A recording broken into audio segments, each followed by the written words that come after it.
Hi, I'm Zoe. Welcome back to my channel. Please like and subscribe if you haven't already. Romans chapter 4, verse 18 says, Abraham, against hope, believed in hope that he might become the father of many nations, according to that which was spoken, promised. When Abraham meets faith, because faith comes by hearing and hearing by the word of God. So if you don't hear the word of God, you can't have faith. Faith is birthed in every moment that we hear the word of God. Faith is birthed. So when you start to listen, you birth faith. The more you listen, the more faith you receive. So he, against hope, believed in hope. It really came because of what had been spoken, because of the promise of God. But the thing I've learned about faith is that faith goes against the tide. Your life is moving a certain direction. Abraham and Sarah were really moving in the direction of, we're probably never gonna have kids. Sarah past childbearing age. Abraham, he became impotent. He was also past childbearing age, and then here is a God that's telling him, I'm going to give you a son. You will have a son by Sarah, the barren woman. So really, faith came against the tide. It came against the circumstance. Faith will always speak against hopelessness. It speaks against a circumstance or a situation that seems like a failing, like the end of the situation, the end of the circumstance seems to be failure, and then bam, faith comes, and faith is speaking possibilities.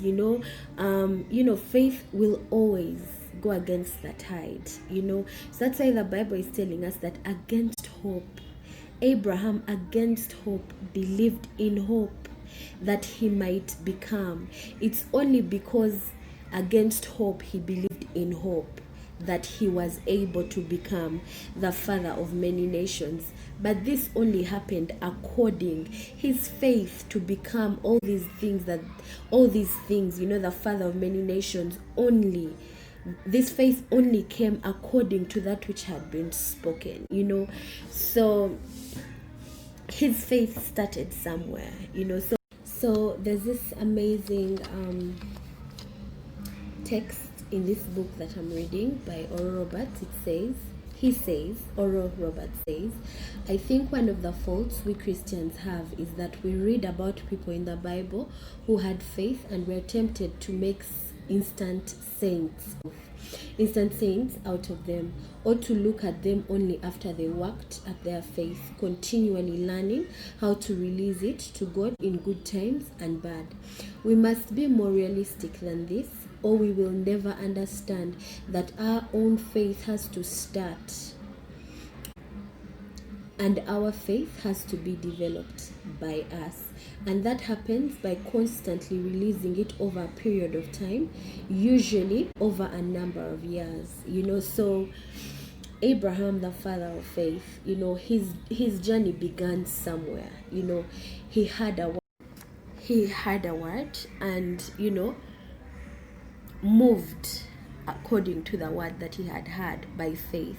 And when we read the story of Abraham sticks with God. That man had a relationship with God. He continuously relates with God. The more you hear from God, the more faith you receive. And the more faith you receive, the more you listen, and the more you hear, and then the more you receive. So we have to continuously avail ourselves to the word of God, because it's only by his word, it's only by hearing his word that we are able to receive faith. And the more we hear, the easier, the simpler the walk of faith becomes. So avail yourself to the word today. Today we read things in the Bible. There are verses we read and they're like, God of Abraham, and really the significance of a sentence, a text like that in the word of God is that I am God over barrenness, I am God over impotence, I am God over times and seasons, because Sarah's times and seasons of childbearing had passed, but faith overrides even times and seasons. Faith overrides biology, whatever it may be. Faith overrides, incurable illnesses. Faith overrides, seasons of, economic depression. You understand? So move by faith. He's the God of Abraham. He's God over impotence. He's God over barrenness. He's God over the things that fail. He is the God that reverses illnesses and sicknesses. So I'm just encouraging you, cultivate your faith. How? Availing yourself to the word of God. There are things you will never know unless you get that word on and listen to that sermon. There's counsel you won't receive unless you avail yourself to the word. There is a faith and a trust in God that you will never have unless you get to know him.